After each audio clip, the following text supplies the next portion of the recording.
an ultimate global podcast.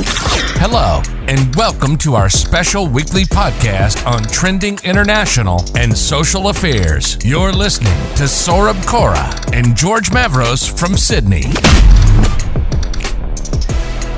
So welcome to another exciting episode that we are covering here in this special series of episodes for the CEOs, founders, and co-founders. We have been doing episodes with the current CEOs, but I think this is one of the first episodes that we are doing with a retired CEO.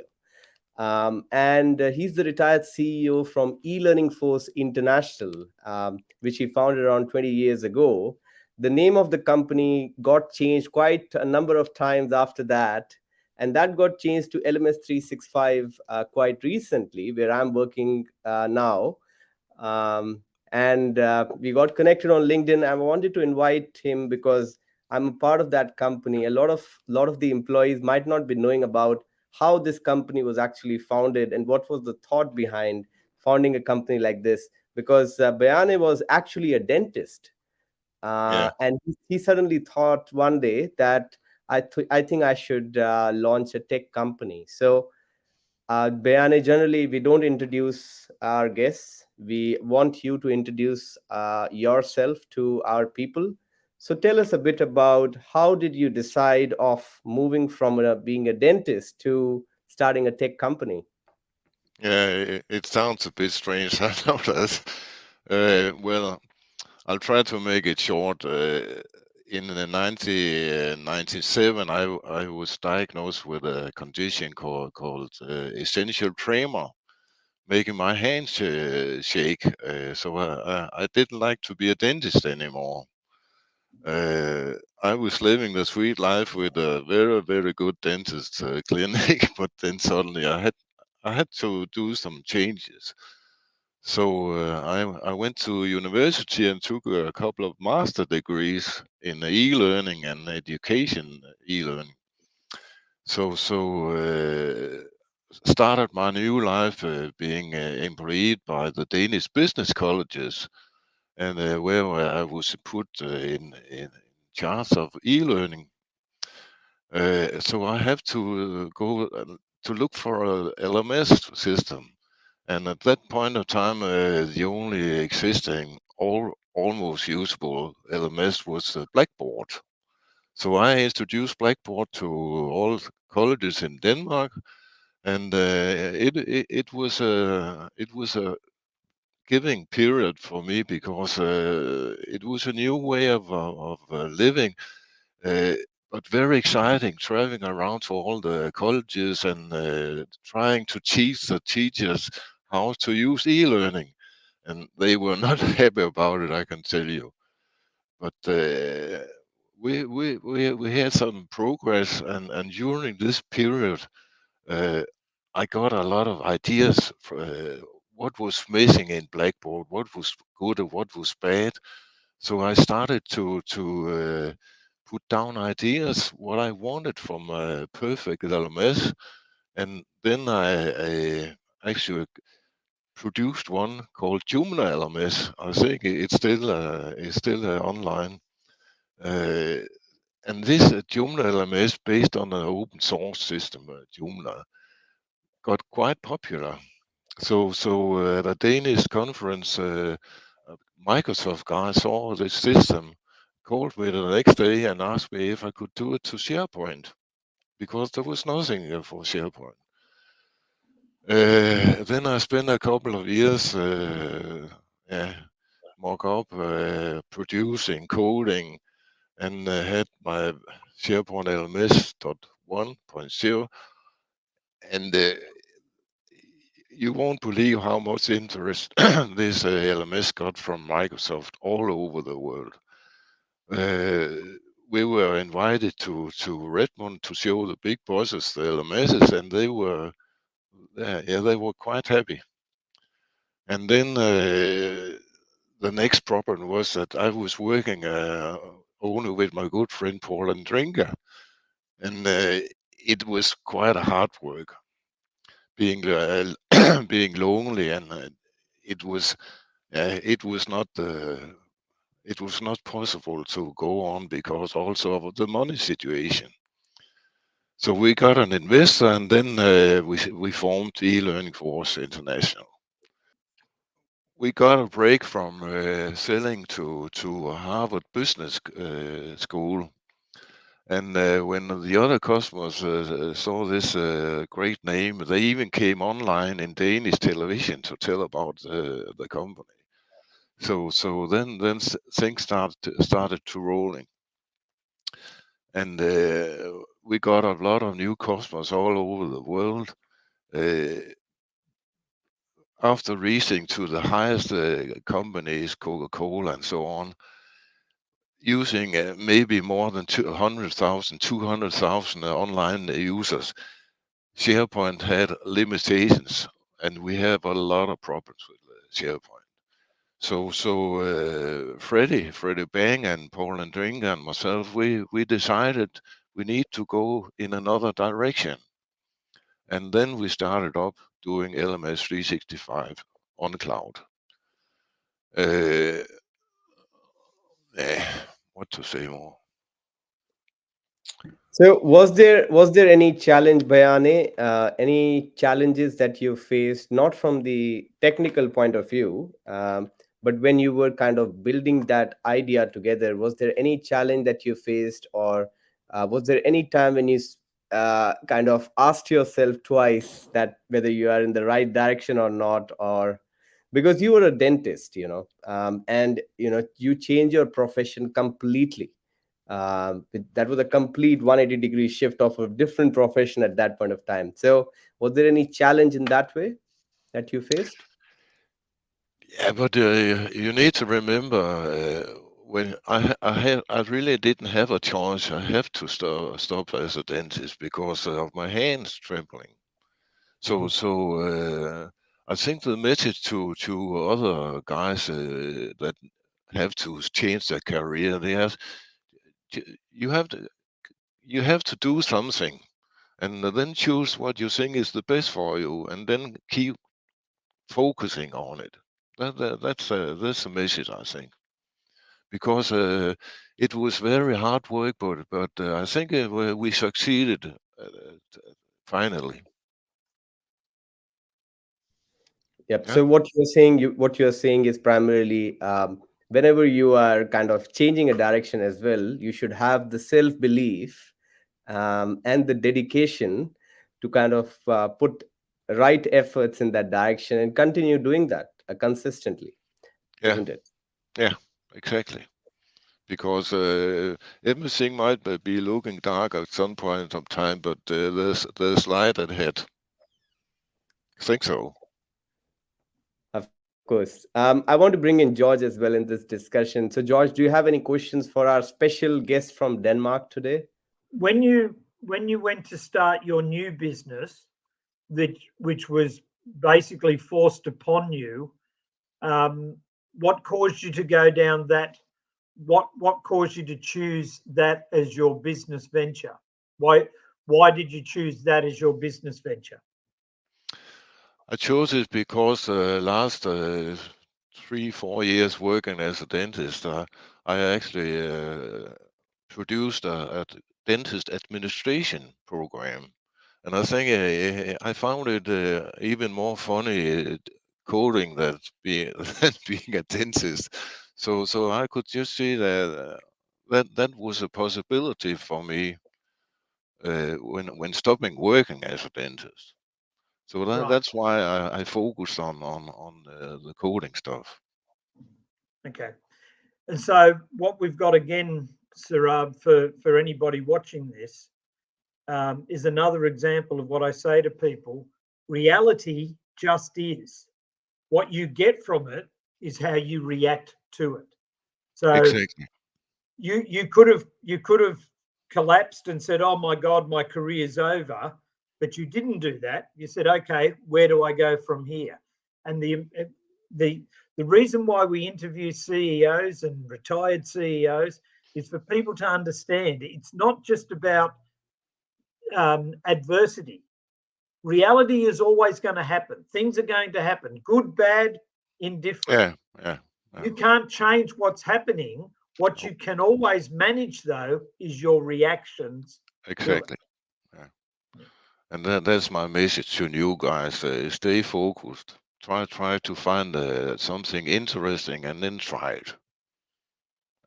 And keep on trying it because it might not succeed in the first round, but maybe in the second.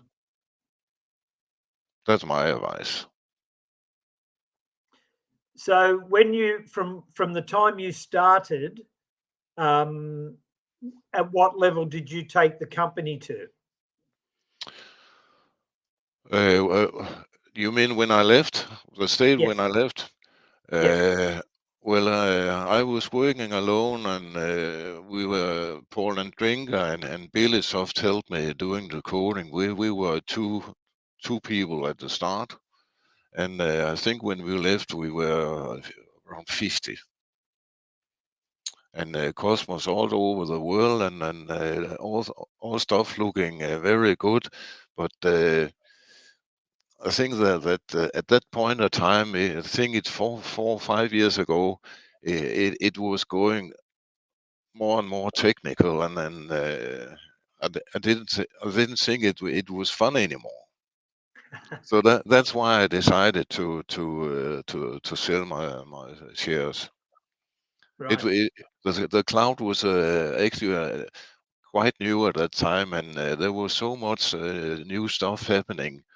Uh, But I found it to be too much.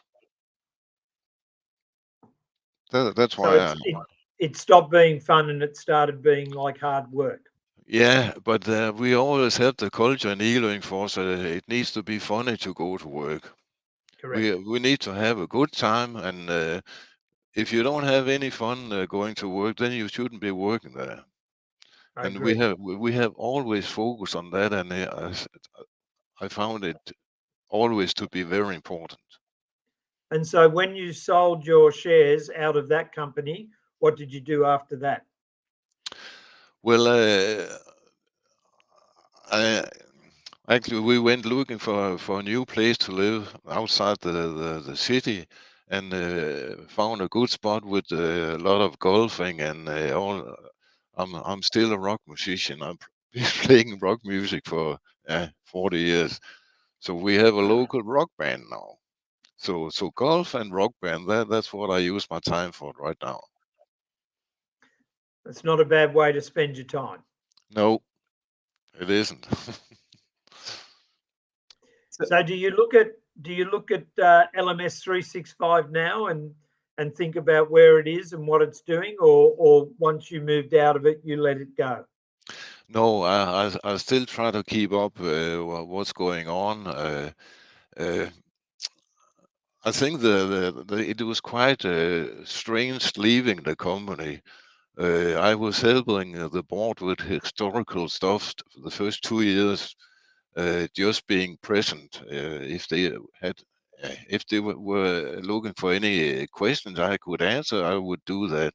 But it was quite strange going from being a CEO to just being an observer. That was a strange feeling, I can tell Yeah. you. Very strange. so one of the things, Bjarne, you always keep on talking about, whenever I talk to you about LMS 365, you say it's my baby. Yeah, Uh, and I think that this is very important for the CEOs to understand that you need to consider your product as a baby, as you say, so yeah, that you can actually see it grow and have a connection with your product. For George and myself, or especially for myself, Ultimate Global Podcast, this podcast that I run, it's my yeah, baby. yeah, I have exactly. grown this podcast 1.5 years, and now it's grown with a lot of new speakers. So, do you Mhm. think that there should be a very good connection between you and your product that you are selling? I think so because if it's not your baby, then your feelings are not present, and that's no good. You have to have a personal relation to your product. I think that's very important. That's why I call it my baby. I've been so lucky to see my baby growing up and becoming big, and it's adult now. And I'm so happy that the guys left the company, so they are doing incredible work. New CEO Rasmus is incredible. The old one, Lars Vestergaard, I found Lars. He was fantastic. And then my old friend Lars Damsgaard, being the chairman, he saved the company. He's been doing a travel already with the old Navision stuff, you know. So Lars, he knew which direction we should take the company in, and he did that. Yep. Do you also think, Bjarne, that there is a heavy role of culture? So we were talking about culture before George came, and you said that it's very important for the companies to have very, very good culture. You talked about it before as well. What do you Yeah. think is the role of culture in a new company which is 50 employees or 100 employees? Because people forget about culture. They always talk about, okay, this is my idea or this is my team, but they don't talk about what is the culture. The culture is that when you meet in the morning, you are happy to go to work. You have some co-workers that are making some fun and relaxed relations, and it's giving you so much energy to the company. Of course, there's a lot of other. You need to have the right competencies and so on, but humor in a company is, yeah, very important. If you don't like humor, you should not be like working at Elearningforce. So that's a clear message to me that if I don't like humor, I'm not at the right place. It might be a simple statement, but actually, at the working day, it's very, very important. Yes, yes, of course, I totally agree with you on that. I think there needs to be a cultural fit with people who are getting recruited into a company. If there is no cultural fit, then either the employee will get sad and they'll leave the company after some Yeah, time, yeah, or the employer will say that, you're not the right fit for us, isn't yeah, it? yeah, exactly. Very Yeah. important. I often say to people, I left school when I was 16. I'm now 67. In my entire life, I think I've worked about 6 months. The rest of the time, I've done things that I love, and Uh, people paid me to do it. yeah, you've been Um, lucky. and so when, for me, Sarab, why I say I worked 6 months, because 6 months out of 50 odd years, I really didn't enjoy going to work. I Yeah, really didn't want to go there. It uh, really wasn't fun. yeah, And whenever that occurred, I left. yeah, exactly. I Right? can, I But can follow but you. when you wake up every morning and you're looking forward to doing what others call work, Yeah, you're not working. You're doing fun stuff, and yeah, somebody happens to pay you to do it. And yeah, it's you work for many years in your life, and you work for many hours out of every week of your life. If you see it as work, it is laborious. If you yeah, see it as a lot of fun, it's a lot yeah. of fun. Right. Yeah, I say it's very important. yeah. So as a rock band, do you get paid for that, or is that just pure entertaining and joy? Well, I've been on the road for many years in my younger days, so nowadays 4 or 5 gigs a year is sufficient, because it's not just going to play some rock music. It's also to set up the gear and put it back again, and actually it's pretty hard work when you don't have a roadie. And we don't have a roadie. Right. But it's fun, and it's good to sort of empty your head, so you're not thinking about anything else when you're playing. Yeah. Well, that's very nice. Same goes for golf. Yeah. I have to say, Yanni, I don't understand golf. Um, I find nothing more frustrating than going to find a ball when I know the idiot that hit it there. Yeah, yeah. Well, there's good days and bad days. I did introduce a new golf game into Australia at one part of my career, and Uh, everybody that knew me thought that was amazing because I actually didn't like playing golf at all. I said, I Hello. don't have to like it, I just have to sell it. Okay. That's another point. Uh, But yeah, yeah.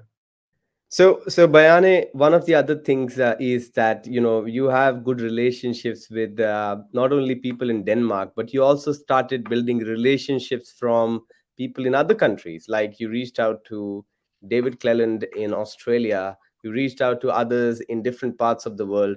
So was that a part of your strategy initially to kind of have different people in different countries, and then at a later stage you start acquiring those businesses into one entity? Is Was that a plan initially, or was that something which came along the line when you started building your business? it was something coming down the line because the startup was only focusing on mostly getting Microsoft on board. And being so few people in the company, we had to focus very, very strictly because there was no resources. So it was first a couple of years after Microsoft came in to help us. We started doing partners and having partner meetings all over the. Uh, we had one of the first partners in Australia was David Cleland, helping us a lot. Uh, but it was I think it was a hard process because of missing resources. Mm. It took some years, and we have had a lot of work with finding the correct partners. We found some and they were not good, and then did go look for some other partners, and it took time and resources away from other sales. I think it was a hard period. I So think looking back over the starting it up and moving all the way through to the time when you sold it off. Two-part question. What do you think is the most satisfying part of that journey for you, and what do you think was the most frustrating part of that journey for you? I think one of the moments I'll never forget is when Harvard Business School they bought SharePoint database. I was pretty proud of that. Uh, Microsoft help from Redmond directly. I think that was also a good moment. Uh, I think the most frustrating period. I think that when these big customers with 100, 200,000 users, they came in, we found out that SharePoint was not good for many online users, concurrent users. That was very frustrating. It took really away a lot of resources. Right. We had some as we sh- we had some suspicions about the performance of SharePoint, the platform for many concurrent users, but we didn't know that it was that bad. Yeah, until reality. yeah, yeah, so. While you were building partners, Bjarne, you said that there was always a challenge in finding the right partners. Do you think that when you're building your own business, for people listening to us here, they need to always find partners who can align with your values? Because if your values don't align, at some point of time, uh, you might not be able to continue with that relationship for a long period, isn't it? yeah. I think that there were two kind of partners contacting us. The one who really was serious, and the one who just wanted to have a partner name. And we had to try to find out which kind of partner they were. And we spent a lot of time also for these partners who weren't really partners, who just wanted to be in contact with us, and that also took resources away. Mhm. But at least we found some very, very good partners, serious partners. Then, but they were hard to find, I think. But we succeeded, I think so. And I'm assuming, Bjarne, that in the beginning, a number of the people that you started with were not the right people, Yeah, but over a period of time, you found the right people. exactly. And this is another learning point for people listening to this. You don't have to be a big company. Anybody in business, you are going to make mistakes. You're going to make errors of judgment, and you learn from that. And the example that I give to people is, I usually say to them when they say, "Oh, we've done that and it didn't work," and I say to them, "Have you ever been to a restaurant?" Yes. "Have you ever had a meal that wasn't good?" Yes. "Do you still go to restaurants?" Yes. Yeah, yeah, Not every restaurant is going to be a great yeah, experience, but yeah. Good image. That's good image. yeah. And I think you would agree with me that the mistakes you make at the beginning are quite often the most valuable to you at the end, because the next person that comes along, you say, "Oh, I feel like you're like that other guy and he wasn't so good. Yeah, Move on." yeah, exactly. Yeah. And, But and, and this is what I sometimes, say to you, Sarah. The, the sometimes, reason people like myself and Bjarne can give you advice and give you a quick answer, we've made the mistake before you've thought about it, but yeah, you learn from that mistake. yeah, exactly. And I think it was quite a problem looking for the correct partners at that time, because it's not something that you find out in a day or two. It's during a period you find which partner you need and which partners you don't need. Hmm. It takes time. Anything takes time. Yeah. So if there is, this is an interesting question, Bjarne, for you, and can be a tough one as well. So if you have to go back in time, and you have to change one thing that you think, I think this should have been done like this, and I did it like this. What is that one or two thing while you were starting your business which you think could have been done differently if you are given a chance to go back in time right now? Well, if I could choose what I wanted to do, I would really have loved to have a rich big investor at the early days, because if we have had money and could hire some resources at the starting point, it would have been much more easier for us, because we have had a very good idea. We have had Microsoft interest, and we could have launched more quickly than we did. But yeah, that's life, you know. But that's the main thing I would have changed if I could choose to change anything. Yep. Yeah. So, one of my last questions for today, before I pass it on to George for his last question or comment, Yeah. is if any new CEO or founder is listening to you, what are the top three lessons that you would be giving to them? You have to stay focused. You have to find some energy you don't know you have, and then you need to love your product. It's your baby. And find a rich investor.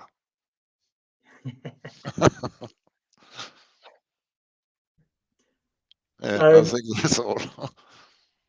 so Yeah, my George. my question to you in closing is, when you started up the business and along your journey, did you also have mentors or advisors uh, that were able to that you could go to for guidance, or was it all done between you and your partner? Actually, I did it. No, let's try again. The first 3 years I was only working with Paul and Drinker, my partner, And then after 3 years, we have an investor coming in who was quite experienced in running business, but we didn't have any help from anyone. Mhm. The first 3 years we were totally on our own.